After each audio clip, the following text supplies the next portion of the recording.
Good afternoon, everyone, and good morning to those of you joining from a different time zone. And thank you for joining our virtual forum where we will be discussing the events and legacy of Tampa 20 years on. First, I acknowledge the traditional owners of the lands on which we virtually meet. I first acknowledge the Ngunnawal people, who are the traditional custodians of the land that John and I join you on. I extend my respects to the Ngunnawal people and their elders past, present, and emerging. Nyadol and Julian are joining us from the Eastern Kulin Nation. I pay my respects to the Wurundjeri people and the Boon Wurrung people and their elders past, present, and emerging. I also extend my sincerest respects to any Aboriginal or Torres Strait Islander peoples joining us today. This was and forever will be Aboriginal land. As you listen to the panelists today, I urge you to keep in the forefront of your minds the irrefutable fact that sovereignty was never ceded. 233 years before the events of Tampa unfolded on the 26th of August, 2001, the Endeavour set sail from England to encounter so-called Australia. Aboriginal and Torres Strait Islander peoples have endured and resisted genocide by colonial settlers since. You and I need to be doing all that we can to learn about the history of the country we live, work, and study on, about white privilege and how white Australians and migrants directly benefit from ongoing discrimination of Aboriginal and Torres Strait Islander people, and how we can be active allies in the ongoing fight for Indigenous self-determination in the spirit of reconciliation. Abbas will be joining us from across the Tasman in Aotearoa, New Zealand. As a Pākehā myself, I would also like to acknowledge and extend my respect to Ngā Iwi Māori, the tangata whenua of Aotearoa. So haere mai, welcome to our virtual forum. Thank you also to Hannah, who is doing the technical heavy lifting so that this forum can run smoothly. We will have a Q&A session after hearing from all four panelists, so please feel free to post any questions you may have in the chat function. And please keep yourselves on mute while the panelists speak, and note that this forum is being recorded now. So the overarching topic of today's forum is the Tampa affair. In the context of Australian refugee policy, the Tampa is considered the ship that changed everything. On the 26th of August 2001, Australian authorities refused to allow the Norwegian cargo ship entry into Australian waters after its captain, Arne Rennen, heroically rescued 433 asylum seekers from certain death. Australian authorities wanted Rennen to take the passengers to Indonesia. Instead, he refused and docked at the nearest port, which was Christmas Island's Flying Fish Cove. The world watched in shock as Rennen and the 433 asylum seekers were moved back and forth between Indonesia and Australia and across the high seas, like political pawns by John Howard's Liberal government. Howard's Tampa election laid the basis for 20 years of cruel bipartisan refugee policy built upon fear-mongering and suffering for those who legally seek safety in Australia. We are very lucky to have Julian Burnside, AOQC, opening our panel today. Julian is an Australian barrister, author, and fierce advocate for refugee and human rights. He was also the senior counsel for Liberty Victoria in the Tampa litigation of 2001. Thank you, Julian. Thank you. It's interesting to reflect on the fact that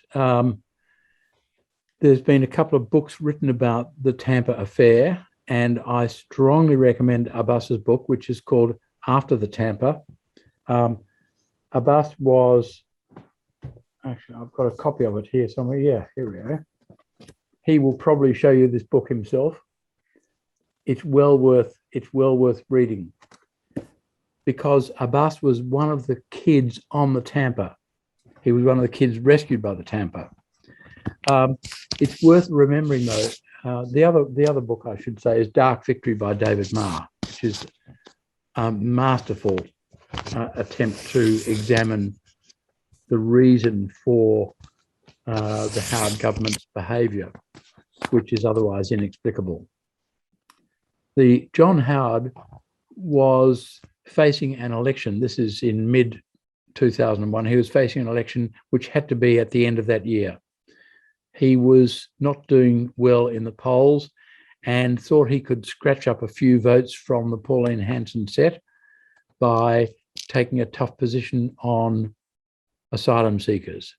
So what he did when an Australian plane saw the Palapa, which was a little people smuggler's boat heading from Indonesia towards Christmas Island, when he was aware that the Palapa was in trouble, he radioed or had his people radio the Tampa, which is a Norwegian cargo ship. It was in the area. And it was, so this is at the top of Australia, and it was heading from west to east. He asked the captain of the Tampa to keep an eye out for the Palapa. Arnie Rinnan did, and he saw the Palapa and saw that it was in real trouble. It was falling apart, and he thought that it might have had about 80 people on board. So he threw a rope ladder over the side of the deck and was amazed when more than 430 people climbed up the rope ladder onto the deck of the Tampa. Now, there was very quickly a standoff because the Australian government simply flatly refused to let him put them ashore at Christmas Island. The reason for that is that they would then become part of the migrant or refugee intake, and he didn't want that. He wanted to take a tough line on boat people because of the election. Anyway, as it happens, I was asked to appear pro bono for the people rescued by the Tampa. There they were.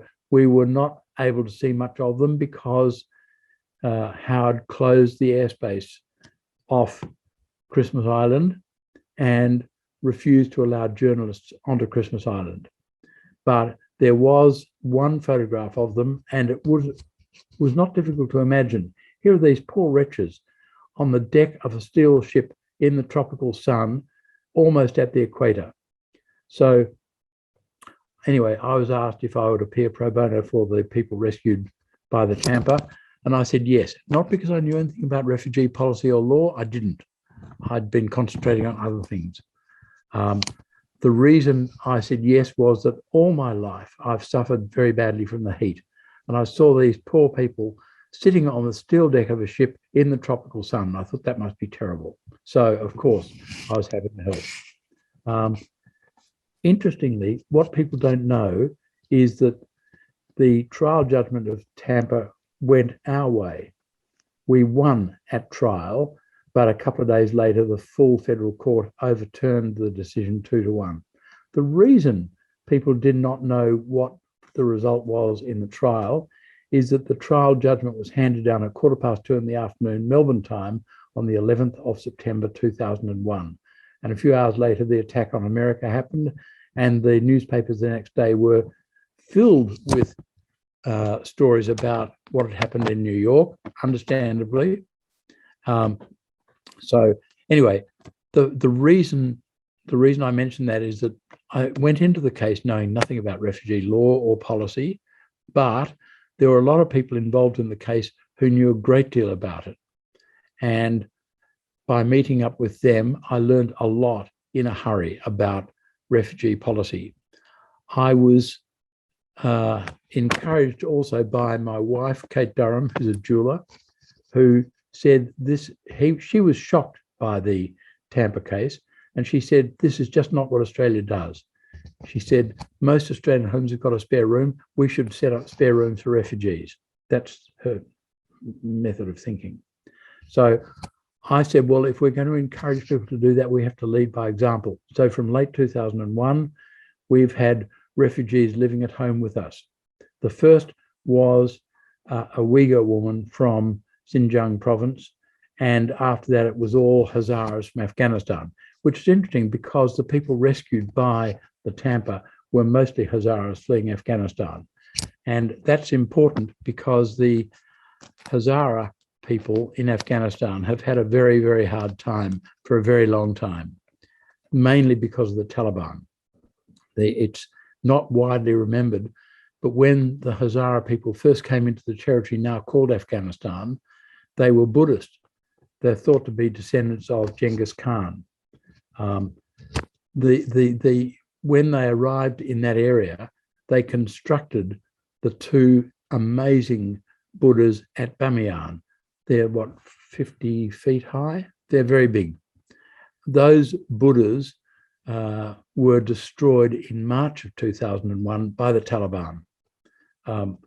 Now, after some centuries in the country now known as Afghanistan, the Hazara people converted from Buddhism to Islam, but they chose Shia Islam instead of Sunni. The Pashtun in Afghanistan are all Sunni Muslims, and the Taliban are almost all Sunni Muslims. So it's not surprising, given that that distinction is a bit like the distinction between Roman Catholics and Protestants, which caused a great deal of trouble in England in the 16th and 17th century, and in Australia until my early childhood, and more recently in Ireland. So choosing the wrong brand of a particular religion can cause trouble.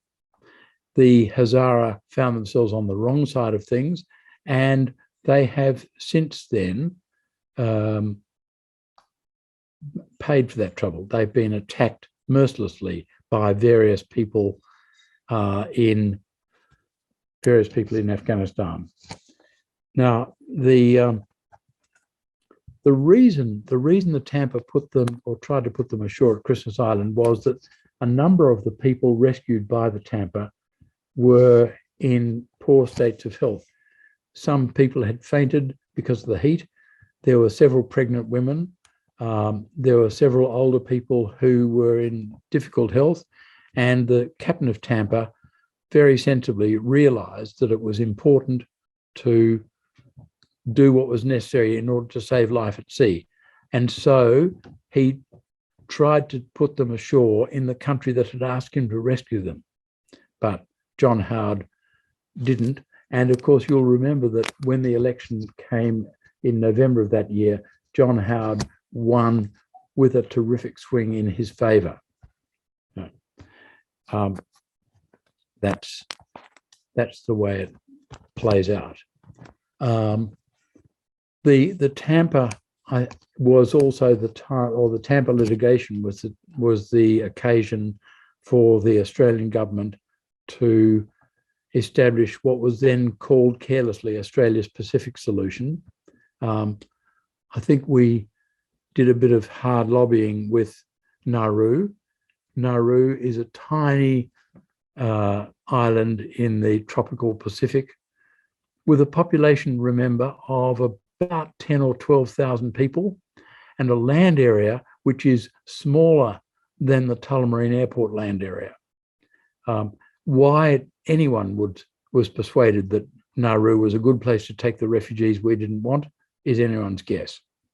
Anyway, Nauru was they will do anything for money, and as long as the money was offered by Australia, Nauru was the place. It was later supplemented by Manus Island, which is part of Papua New Guinea. Now, in the later days of the so-called Pacific Solution, solitary men traveling by themselves would be sent to Manus. Family groups, women by themselves or children by themselves, would be sent to Nauru. That's the way the Pacific Solution worked. Now, it is interesting to reflect on the fact that the Pacific Solution was Australia's way of simply throwing refugees away. They were told they would never be allowed to settle in Australia. And after at the time of Tampa, you'll recall, did not oppose what the Liberal government was doing. Although in 2007, when the first Rudd government came in, they actually brought a lot of people from Nauru to Australia because those people were no longer needing to be locked up in Nauru. Since then, Since then, we got the next Labor government in, I think, 2012 or 2013, or 2012. In the middle of 2013, with Rudd number 2, they made offshore processing compulsory for anyone arriving in Australia by boat. That was Australia's Pacific Solution Mark II. And interestingly, I did a case not so long ago for a bloke who had arrived in Australia as a refugee. He was travelling by himself, so he was sent off to Manus Island. He spent about 6 years in detention in PNG, although he had been assessed by the PNG authorities as a refugee very quickly. But he, having been there for about 6 years, he formed he got a cardiac problem, which meant that he had to be treated. He couldn't be treated in PNG because their facilities did not stretch to that sort of medical help. And so the Australians brought him out to Australia under the subsequently repealed Medevac legislation. He was brought by Australia to Australia under the Medevac legislation as a refugee, because he'd been assessed as a refugee already by the PNG authorities. He was placed immediately in detention in Australia, and he spent a year in detention in Australia until he was sent to America under our refugee swap arrangement with America, and he never received the cardiac treatment that he was brought here for. It's breathtaking. Australia's treatment of refugees could hardly be worse. It is difficult to think of any worse treatment of refugees in any country in the world than Australia manages.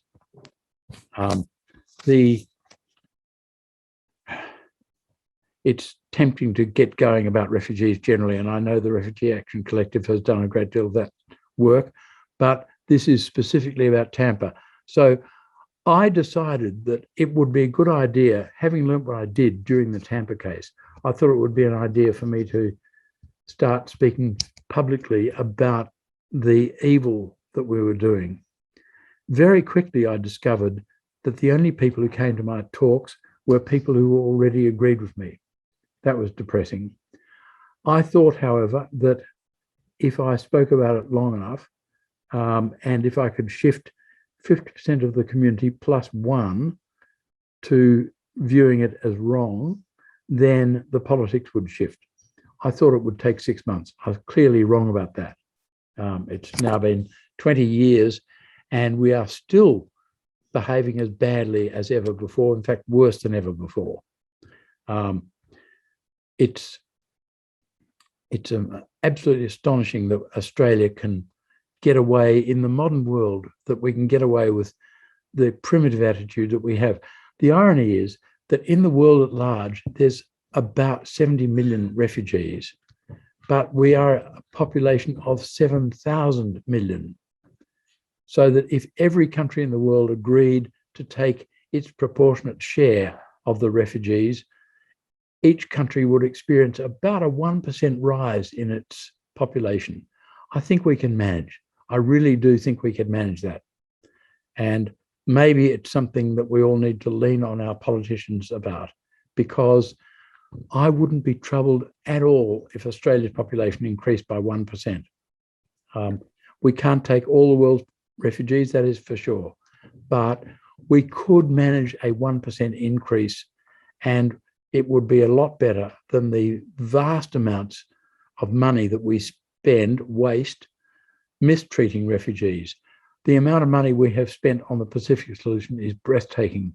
It was costing us something like $5 billion a year before COVID. Someone worked out, before offshore processing became compulsory, someone worked out that if every boat person who arrived in Australia was approached and offered $1 million in cash, but told that they would have to go to another country to spend it and that they were not welcome to stay in Australia, we would have saved money. We were spending more than $1 million for each refugee. That's your money, taxpayers' money.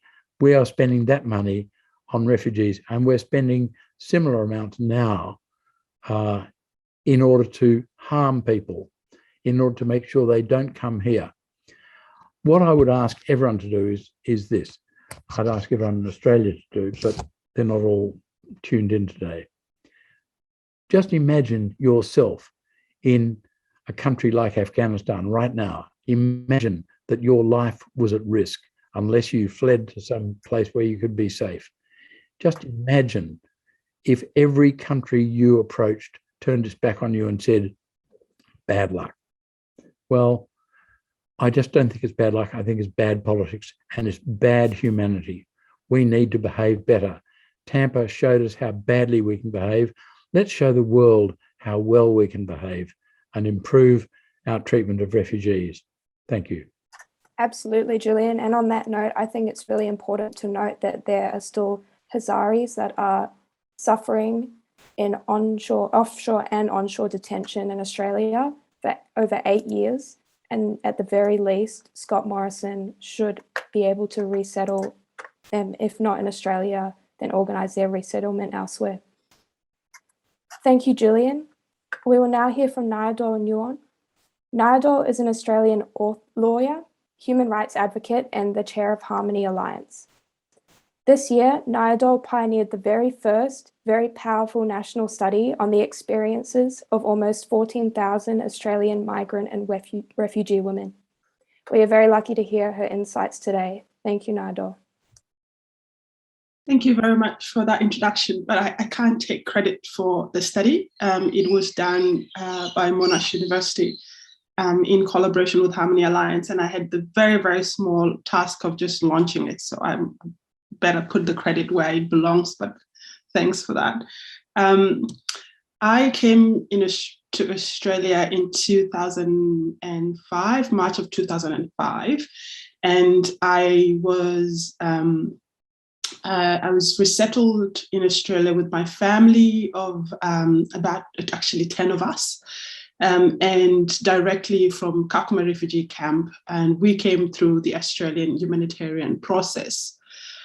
Before resettlement in Australia, I had lived some of my life in Ethiopia. I was born in a refugee camp in Ethiopia and grew up in Kakuma refugee camp in Kenya. So I spent all of my life before I came to Australia at the age of 17 going to 18 in and out of refugee camps. In a way, I think we by we, I mean those of us who were resettled from refugee camps to Australia are seen as those who went through the proper process, and I sort of stay in the line. And a question I often get from people is, but wouldn't you have been offended or felt at least left out if people who arrive by boat are resettled before people like you or your family members who I suppose waited in line? And my first response is always that there is no line in the first place. As mentioned, there are over 60 million refugees across the world. There is really no line when it's that long. And second, all I missed was a boat, because in the end, all of us as human beings have that deep need of having a dignified and meaningful life. And when that's denied, you will try and find any opportunities you can to seek those opportunities. And we don't have to look far behind to see evidence of such desperation, as we saw in the botched withdrawal of the US and coalition forces in Afghanistan, of people hanging desperately to planes to try and get out of the situation that they found themselves in. So that desperation, that human need for a meaningful, dignified life is one that would always remain, and the desperation to escape would always remain, which is why I think that when countries takes this extremely inhumane approach to refugee policy, thinking that it's going to be a deterrent, it never is truly a deterrent, because I suppose the human need to always hope that there is a chance of escape will always be there. So what ends up happening is that those inhumane policies reflect back on and undermine the capacity of those countries, or at least those governments, to claim that they are built up in the way they claim to be democratic countries that obey the rule of law, that looks at, that values humanity, that are egalitarian. I don't think that it's possible to maintain all those claims about Australia without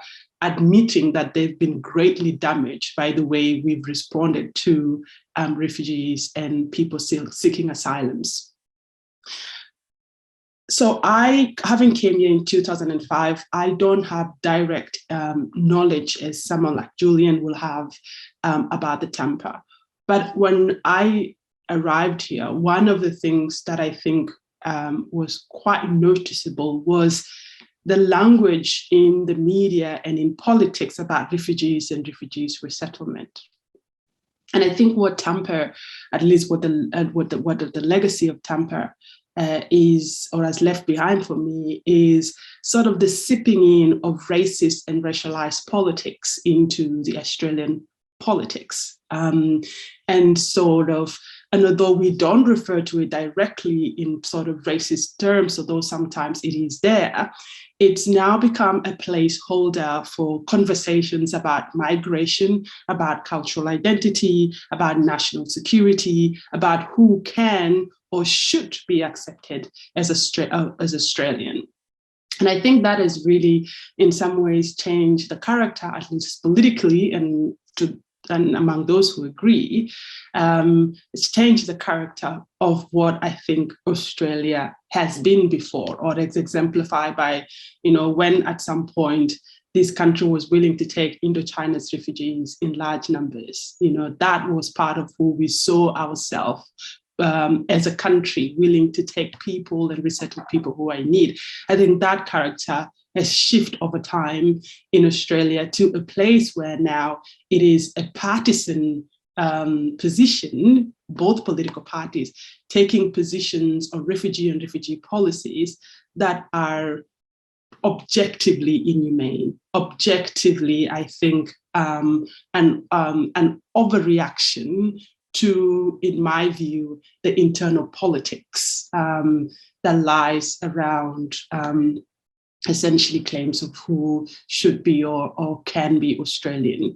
And I think what has sadly emerged in this space is how those ideas and ideologies have now been exported internationally as well, how other countries are adapting the inhumanity in the language of policy, refugee policy that Australia has developed, and sometimes even adapting the tactics that Australia has employed to respond to people in need.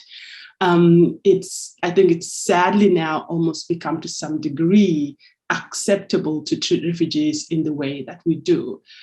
Encouragingly, I think there remains a large extent of people in Australia that continue to campaign for refugees and refugee rights. And I think it's so important that no matter how exhausting this process is, because it seems the wins can be little and far apart, that it's important to maintain this critical mass. And it's important to remain pushing for change no matter how hard it gets, because in some ways, it's almost the last link to ensuring that we can have a change of policy down the road.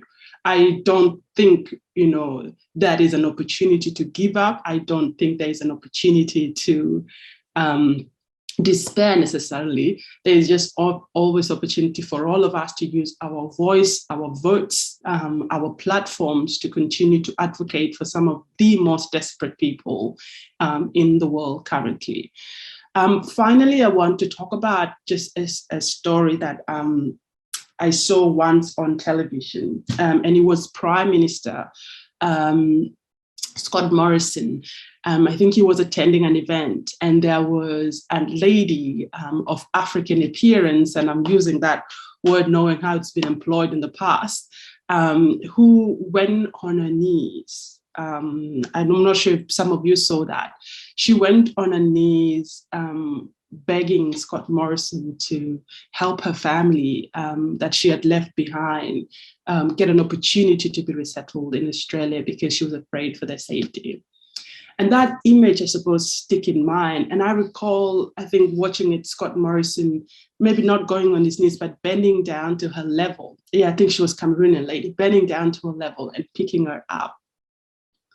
And I thought, you know, for all that I disagree with, you know, Scott Morrison policies on refugees, I thought that's what humanity is, to reach down to a person in need, to engage with them at their moment of need. What I think Australia does, particularly in refugee policy, it would have been if Scott Morrison walked away from that kneeling woman in desperate need. That's, I think, is what our immigration and refugee policy does. It's the walking away from someone whom desperation and need is real and that we acknowledge, and refusing to respond. And hopefully that changes down the line. Unfortunately, now I think the political environment is not set necessarily for any major changes in the way we deal with the refugee policy. But I hope that all of you who attend this session continue to use your voice to try and encourage that change. Thank you.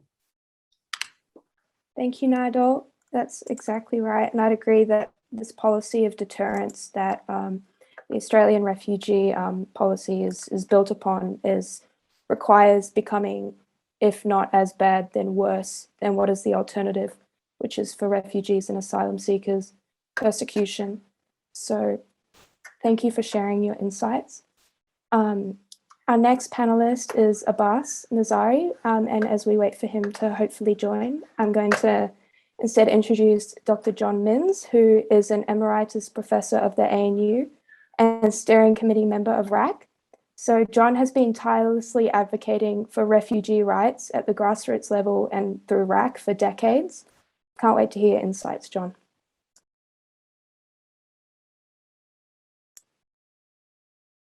You're just on mute there.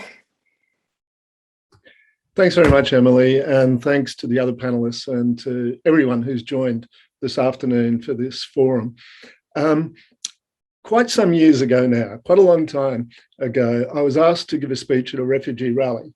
And I said to the people gathered there that the policies that we were there protesting about were born of political opportunism, that they were nurtured by some of the most vile and racist sentiments which Australia is capable of producing, that they existed on that day in international infamy, and that they would be remembered only with utter shame.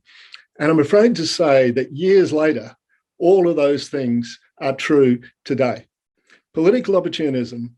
I mean, John Howard 20 years ago clearly employed fears of Australians about people of colour, about refugees, about people coming in large numbers, fears of being swamped, fears about their jobs, fears about terrorism, and fears about Islam. He employed all of those to gain some percentage points in the polls, and he was rewarded for that.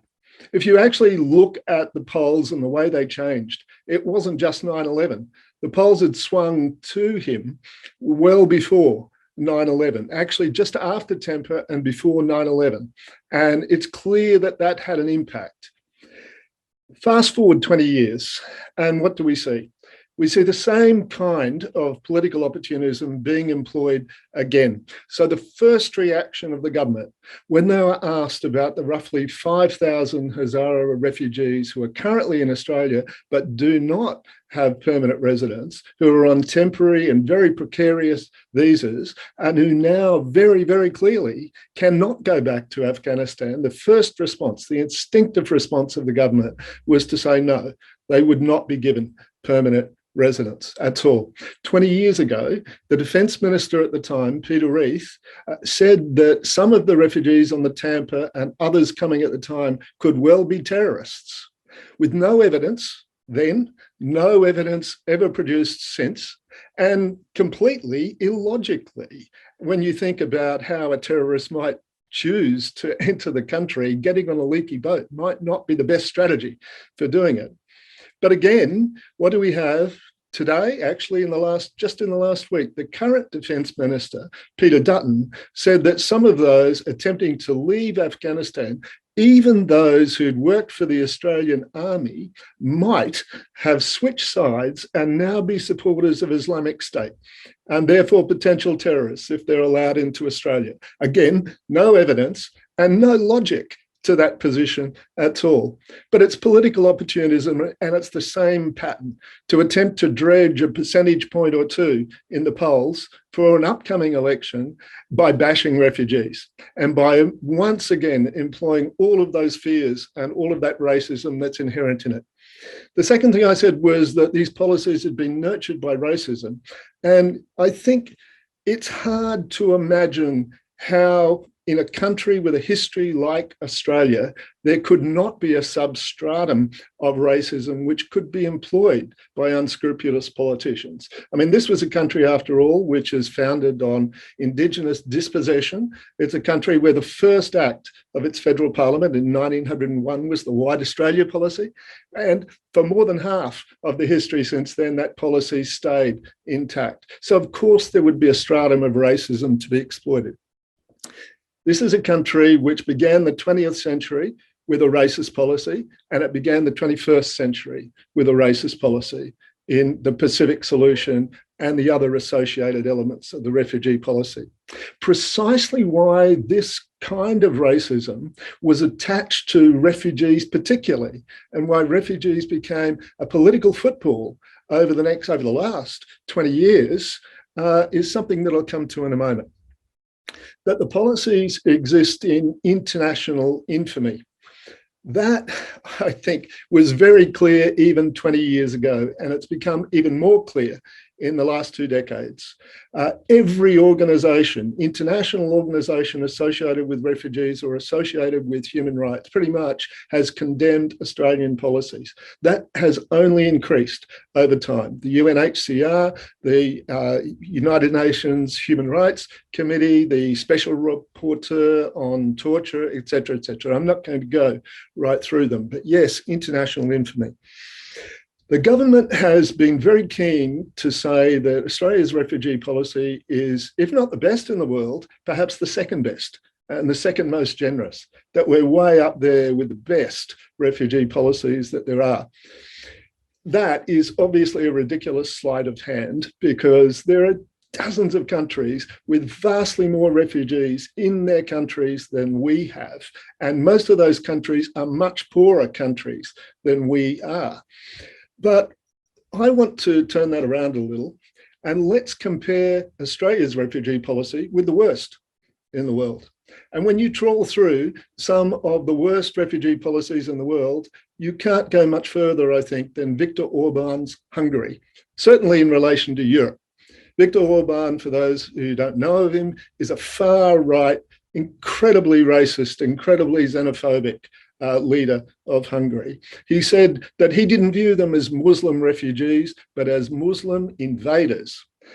Just in the last few months, the European Court of Justice has found that Orban's refugee policy of using military and police force to prevent the entry of asylum seekers into Hungary to apply for asylum and to force them back over the border into Serbia was illegal under European law and morally reprehensible. Now, Australia has been doing that, exactly that, using the Navy since 2013. They also condemned him for having detention centres set up on the border for refugees to have to go to in order to apply for asylum. And he had to eventually get rid of those detention centres. Well, Australia has been doing that since 1992. So never mind comparing us with the best refugee policies and the worst, we don't actually come up very well when we're compared with the worst in the world. So international infamy indeed.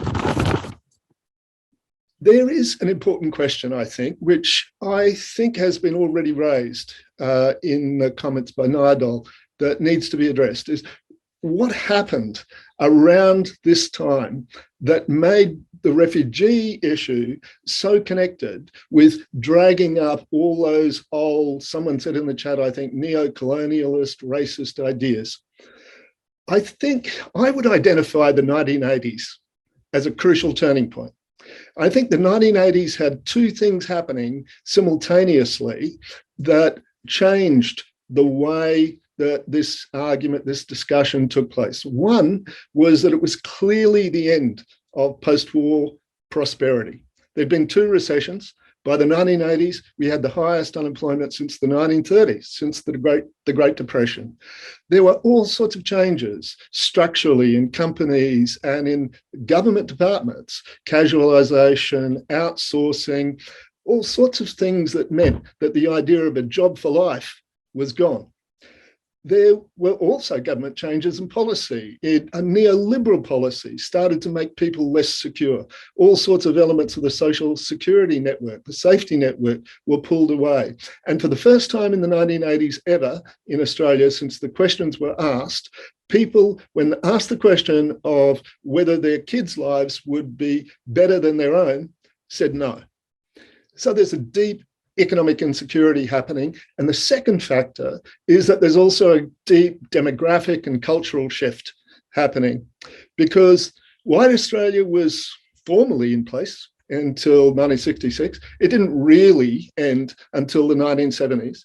And then we began to get in the immigration intake, a large immigration intake, more and more people from non-European backgrounds, particularly from Asia and to a lesser extent the Middle East. The combination of those two things, deep economic change and insecurity and deep cultural insecurity amongst white Australia, produced an explosive mixture which unscrupulous politicians could easily utilise. And in 1988, I mean, there are a number of people who were involved in that, who were saying Australia was being Asianised against our will, that elites were bringing Asians into the country against the interests of ordinary people. But in 1988, John Howard, then the opposition leader, decided to dip his toe into that water and said, yes, Asian immigration was going too fast and should be slowed down. He legitimised that argument to a certain extent. But what he didn't expect was the reaction from business, which hated it, absolutely slammed him. And it's one of the reasons he lost the Liberal Party leadership for a time in '88. And the reason was that he had attacked two fundamental pillars of the way Australian society and the Australian economy was developing. Business always wants higher immigration levels. It constitutes about half our GDP growth. And also by the 1980s, it was absolutely apparent that the orientation of the Australian economy was going to be towards Asia. That was irrevocable by that point. So politicians in the mainstream learned a lesson. They learned that you couldn't openly, at least, attack large-scale immigration, and you couldn't attack Asian immigration in particular. But within a few years, we had mandatory detention of asylum seekers and a handful of asylum seekers, 200 or 300 coming from Cambodia. Suddenly there was barbed wire going up and there was no reaction from business. There was no negative consequence. You could play with the issue of asylum seekers and refugees, and you could call up from the proverbial vasty deep those racist sentiments, and you could try to profit electorally and politically from it without the economic and political consequences that followed earlier by attacking Asian immigrants. And since then, as a result, refugees have become an opportunity to win votes, attacking them, that is. And so we've had 3 elections, federal elections, in which refugees, astonishingly, have been one of the top 3, or in one case 4, issues in those elections, 2001, 2010, and 2013. That is extraordinary. And that is where I think it came from. And the final point, really, that I want to make, and I said at the beginning, that I thought these policies would be remembered only with utter shame. It wasn't much of a prediction, to be honest, when I made it, because many millions of Australians, even then, viewed those policies with utter shame. But the number of Australians thinking that has actually increased. It depends on the question you ask people. But if you say, should indefinite detention continue for the people who've been detained for 8 years, a clear majority of Australians say no. If you ask, should offshore detention continue indefinitely, clear majority say no. If you ask, should kids ever be in detention, majority say no. For those of us who've been involved in this campaign for a long time, we wouldn't be human if we didn't ask ourselves every now and then, has it been worth it? And I'd like to phrase it like this. The utter shame that we today feel about these policies, that our country carries out this inhumanity and cruelty towards people asking for our help, would be much greater. We would feel much greater shame if there'd been no resistance to them. Then we would have to be ashamed not only of our government, but of ourselves. And so we are the resistance, along with the refugees themselves who've been fighting inside detention for many years. We are the resistance to those things. And today, this afternoon, is not just an information session, it's an invitation that if you haven't already, please join us. Join us in that resistance. Long live the resistance. Thanks. Thanks, John. Well said. And on that point, and as we wait for others to hopefully join us soon, I wanted to pose to the panelists, what are the alternative policies available that Australia can take and that have always been available since Tampa? That's a good question. I think an alternative policy, first of all, I would scrap mandatory detention, because that has not only cost us a huge amount, it is pointless. I mean, why lock up women? Why lock up children? Why lock up men who are not a risk to the community? So I would say maintain mandatory detention if you must. If you think a person is a danger and is unlikely to succeed in their asylum claim, then have detention as a fallback. But having it as a standard requirement is ludicrous. It's worth bearing in mind that we've actually got 3 streams of refugees coming into Australia. There are those who are handpicked from refugee camps in other countries, and that's a great system. Naturally, it's got a quota. There are people who come from countries where it is not difficult to get a visa to come to Australia for tourism or business or study, whatever. They come here, and once they clear passport control, which is fairly straightforward if you've got a visa. And by the way, it's cheaper and more comfortable to fly here. Once they've cleared passport control, they can, if they feel inclined, apply for asylum. Because they've got visas, we release them into the community. They can live in the community. Most Australians are unaware of their existence and couldn't care less. The third group are people who come from countries where it's very difficult to get a visa to come to Australia. And so their only way of escaping persecution is to use a people smuggler. It's much more expensive and much less comfortable than an air flight. They are put into detention straight away. They can spend months or years in detention waiting for a result of their application for asylum. And although in recent years they've been sent off to other countries and told they'll never be allowed to settle in Australia. The interesting thing is that until offshore processing became mandatory, the aeroplane people succeeded in asylum claims between 30 and 40% of the time. boat people succeeded in their asylum claims more than 90% of the time. So we are indifferent to the ones who are probably not refugees, and we mistreat deliberately the ones who probably are refugees. Now, if that makes any sense to anyone, I'd be fascinated to hear the argument, but that's what we do. I should say I think an alternative process might be to say, well, how many more people can we fit in the country each year without damaging the economy or the society, and set that as the limit to the number of refugees that we would get. We have never received a very vast number of refugees.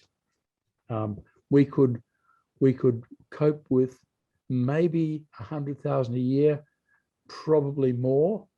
I wouldn't want to try and do the arithmetic off the top of my head, but very certainly we could fit more people than have ever tried to come here as refugees. I mean, when you think about it, coming to Australia as a refugee means coming to a country which has a totally different culture, a different language, and is different in every respect. So it's not something you do as a lifestyle choice. It's difficult and dangerous. I don't think we would be flooded with refugees if we adopted a sensible approach. What we could do is escape what John has perfectly accurately identified as the major difficulty, that we are now amongst the worst of the worst. That is not something that this country ought to be proud of. It's not something this country ought to be doing. We can do a lot better, and we should. And just ask yourself, what would I want a country to do if I were facing what people are facing right now in Afghanistan? It was very interesting to see the shock with which people responded to the footage that came out of the airport at Kabul. That is the life that people face. So let's get sensible. Let's try and get ourselves a government that will treat refugees decently.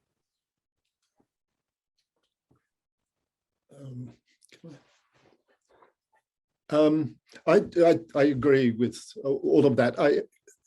A couple of things, I think, and someone mentioned in the chat earlier about Australia's refugee policy during the Indo-Chinese refugee period. And there are certainly lots of things to criticise about that. Selectively taking people on the basis of their suitability and so on, is one of the things that definitely should not be a part of refugee policy. But it's also interesting to look back on that period and realise that there was a lot of opposition to Indo-Chinese refugees coming into Australia at the time. In the press, was pretty much opposed.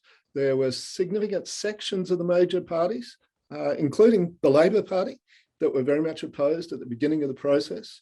But nevertheless, what Australia did, there was a rational and a good core of that policy that relates to the refugee experience. That is, people don't leave the country in which they're persecuted and end up in the country that they'll live in the long term. They move through one, two, or many transit countries. So from Afghanistan, Pakistan, or Iran, and then often Malaysia, and then often Indonesia. And in fact, you can't even apply for refugee status legally in your own country. You have to have fled first. So what is critical is to do refugee processing in those transit countries. And if you do that, then you give those people there a real hope of permanent settlement. Now, that is one element that we did during the Indo-Chinese refugee situation, particularly in Malaysia and Thailand, but elsewhere as well, in Hong Kong and elsewhere. And that meant that people had an incentive not to take the further dangerous journey. And on the basis of that, if we do that, and if we redirect the obscene sums that we're spending locking people up to actually helping people in those transit countries, to make their life not so intolerable that they have to get out quickly, then there's no reason why we can't have a rational and larger intake of refugees into a country like Australia. And the final element of this, I think, of this policy, critical element of this policy, is that it has to be multilateral. It's true that Australia can't take all of the refugees who are fleeing. But the problem at the moment is we can't have such a good refugee policy and do it multilaterally when we've got a reputation that is lousy. If we went to any European country and said, let's take more refugees to solve this problem for the millions and millions of people who've been stranded for years, we'd be laughed out of court. It would be like Viktor Orban doing it if we did that. We can only, by establishing our own decent policy first, go to other countries and try to convince them to be a part of a multilateral solution to this problem. On that, the question was asked earlier by Coralie. What stops the United Nations from claiming that we are committing crimes against humanity? And what are the prospects for an international prosecution of Dutton? Well, can I deal with that? First of all, I think that individuals rather than countries commit crimes against humanity. So there would be a question which individuals are to be the subject of a prosecution. Secondly, I think Australia would ignore it. I just don't think we would care, because we have been trenchantly criticised by several UN agencies for our treatment of refugees, and we have just ignored it, because if you look at the press in Australia, things like that are ignored. Anything critical of Australia tends to be ignored. So, nice idea, but I'm not sure it would work. I should say, and this is something I should have mentioned in my earlier answer, I think one possibility, and this picks up on something John said, one possibility is to process asylum claims in a country like Malaysia. Malaysia is one of the last countries that people visit in their attempt to get to Indonesia. We could process their asylum claims there, and those who are found to be refugees would be brought safely by air to Australia or New Zealand or Canada or whatever other country is willing to take them. That'd be fine. The difficulty with that is that if the last step of the journey is safe, you'll get more tire kickers coming down. That's for sure. And that's a problem for Malaysia or whatever is the country where they're processed. What do you do to sort that out? Now, one answer to that might be throw some money at those countries to alleviate them for the difficulty they're facing as a result of accommodating our sentimental view that you shouldn't mistreat human beings. It would probably work out a lot less expensive than our present mistreatment of them. But I think you couldn't embark on that kind of process without understanding that it would create a problem for Malaysia or whichever other country they're being processed in. Okay. Thank you. Nyadol, you have your hand up. Yeah, I thought I would just mention that there is the community sponsorship program that is being considered, and there's a number of people working on it in terms of thinking of what are the alternative policies that can be adapted. I'm not sure to what extent the government is welcoming of that process or would implement such a process, or what would be the compensating reaction if such a process is adapted, whether that would mean that they will reduce certain intakes of refugees or asylum seekers in other sectors, like those coming as from refugee camps or those coming by boat. So that's one. The other one is I agree with Julian that I think indefinite detention and mandatory detention of people who seek asylum, I think is an overreaction to dealing with the number of asylum seekers that I think Australia receives. Countries like Uganda, much smaller countries like Uganda, are taking and have been taking, I think Uganda settled nearly 1 million refugees from South Sudan over a really short period of time, and even was taking refugees from Afghanistan as the recent incidents of violence sparked in Afghanistan again. So clearly, I don't think that the severity of the current response by the government is really justified by the numbers that come to seek asylums. I think the other thing, and I suppose a part that I've never truly understood is the dehumanization of refugees in political spaces, the language in which we speak about refugees. And perhaps that's necessary because we're preparing people to accept the horrible treatment of refugees who are just human beings like us. But I think it's very difficult to understand why it is necessary to adapt certain language in government. You could still, I suppose,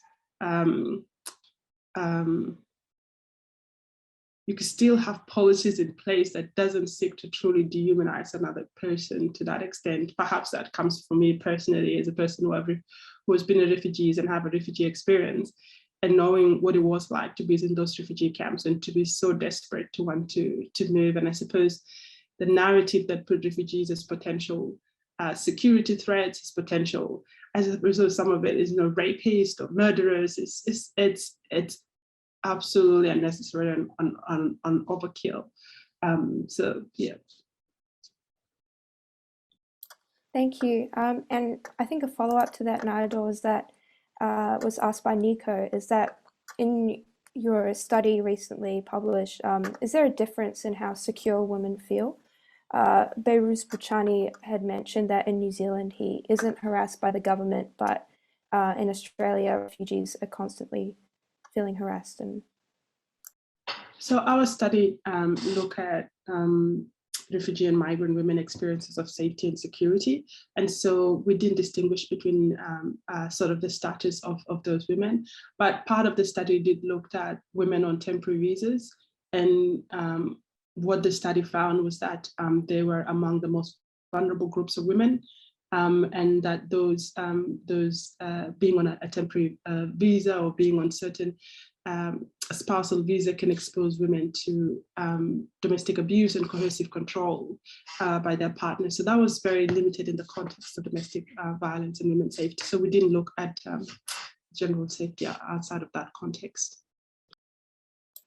And on the topic of temporary protection visas, Vanessa has asked if the rights associated with those have changed. And for example, is it still a 3-year term for someone who's been resettled under this visa?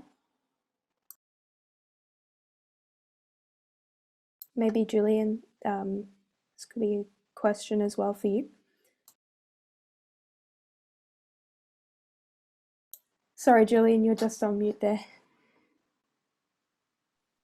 Sorry. Sorry, can you repeat the core of the question? Yeah, absolutely. So it was a question asked by Vanessa if the rights associated with being granted a temporary protection visa, have they changed? And if so, what has changed? I don't think I can give a reliable answer to that. I believe they have not, but I'm open to correction. By the way, I meant to say before, and this is beyond the question, I meant to say before that an asylum seeker is a person who claims to be a refugee and is seeking asylum. If they are found to be a refugee, they were a refugee all along. It's really quite important to know that. Some people think asylum seeker is a sort of a coy expression for someone who might or might not be a refugee. In a sense, that's right. But if they turn out to be a refugee, they were a refugee at the time they were referred to as an asylum seeker. Thanks, Julian. And Julie has also asked what happens to those found not to be refugees, and what reasons are they denied that status? Well, the main reason they're denied that status is that the members of the tribunal hearing their claims have been appointed by the Liberal government. And if they're boat people, they are almost certainly refugees, genuine refugees, because no one faces that sort of risk without some good reason. They may be denied refugee status because they have a criminal record. They may be denied refugee status because aspects of their story are not believed. And of course, given that everyone wants to live in Australia, it's not surprising, or so the reasoning goes, it's not surprising that they would tell lies about their background. Those, I think, are the basic principles or basic reasons on which refugee status is refused. Thank you, Julian. Oh yeah, John? Oh, sorry, you're just on mute there, John. Just to add to that, since some of the procedures about determining refugee status have changed, the proportion of people who are given refugee status has declined somewhat, which indicates, I mean, the places where people are coming from hasn't changed. So it's the procedures that have made it a little more difficult, and in some cases a lot more difficult. So the Tamil family from Biloela, for example, the first interview and the one that determined that the mother in that family was not, Priya, was not eligible for refugee status as a Tamil from Sri Lanka, was 15 minutes on the phone through an interpreter. This is a fast-track refugee interview that's basically predetermined almost to make it very, very difficult. The second thing is, I think over the last 20 years at least, the culture inside the departments, various name changes that have decided these questions have changed, so that the first response is to say no. The first response is to deny protection, and it has to be, you know, an incredibly strong case. So I've known Hazaras, including young Hazara guys, one at least who came as a child, who was denied refugee protection in Australia. I mean, how can that happen when the atrocities against the Hazara people have been called genocide? This, you know, I think the procedures have got to be really thoroughly looked at in any general overhaul and in any general change that we can make. But the other thing I noticed, all the questions about mandatory detention and so on, it's very important to understand that we didn't have it until 1992. Now, all the refugees who came to Australia, including those who came by boat, were not shut up behind barbed wire. I know Vietnamese refugees who came to Australia, including some who came by boat, who looked back with nostalgia at Villawood, then called Villawood Migrant Hostel. Now it's called Villawood Detention Centre, and no one would be nostalgic about it. You know, the kids went to the local school, they went out, they got taught English, they felt secure there, and they were grateful for that, you know, for that process. We did it in the past, is the point that I'm making. And if we did it in the past, there's no reason why we can't do it again. And building on that, John, your reference to detention centres, I agree completely with what you say, but it is interesting to notice that the last detention centre built in Australia was Baxter. I think it was the last. It was purpose designed and purpose built for the Howard government. And it was designed in a way that all of the buildings that accommodated refugees faced inward, so they would not even get a view of the desert.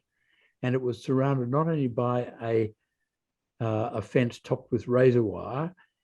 Beyond that was a 5,000 volt electric fence.